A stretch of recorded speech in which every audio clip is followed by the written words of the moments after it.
Le Flash Info. Une délégation de parlementaires de la Manche était reçue hier par la ministre de la Santé Marisol Touraine pour évoquer le dossier sensible de l'hôpital Pasteur. Participer à la discussion Jean-Pierre Godefroy, sénateur, Geneviève Gosselin-Fleury et Stéphane Travers, député, ainsi que Jean-Michel Houlgat, maire de Cherbourg-Octeville. Ils ont demandé une intervention extérieure afin de rétablir un climat de confiance au sein de l'établissement et ont obtenu satisfaction. Le ministère indiquera très prochainement les modalités précises de cet accompagnement. On poursuit avec un accident spectaculaire qui s'est produit devant le lycée Grignard de Cherbourg. Hier, suite à un malaise, une conductrice a perdu le contrôle de son véhicule. Ce dernier aurait ensuite percuté un trottoir avant de se retourner pour finir sur le côté.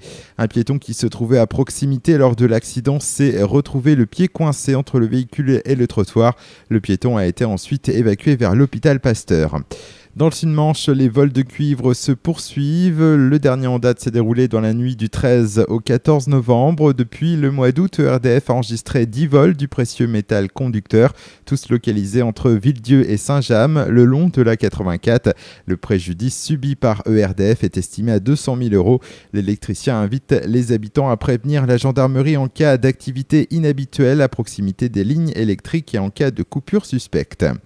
À Saint-Lô, en fin de matinée ce jeudi 14 novembre, une voiture a pris feu devant la gendarmerie rue de Tessy. Le véhicule descendait la rue en direction du centre-ville quand le conducteur a remarqué une odeur de brûlé. Les pompiers sont intervenus sur place et le sinistre a été maîtrisé rapidement. Le conducteur s'en sort indemne. Et puis la campagne d'hiver des Restos du Cœur ne débute que le 26 novembre, mais les 51 bénévoles du centre de Cherbourg s'activent déjà depuis début octobre. Après plusieurs semaines de formation, ils ont attaqué les inscriptions pour la prochaine campagne.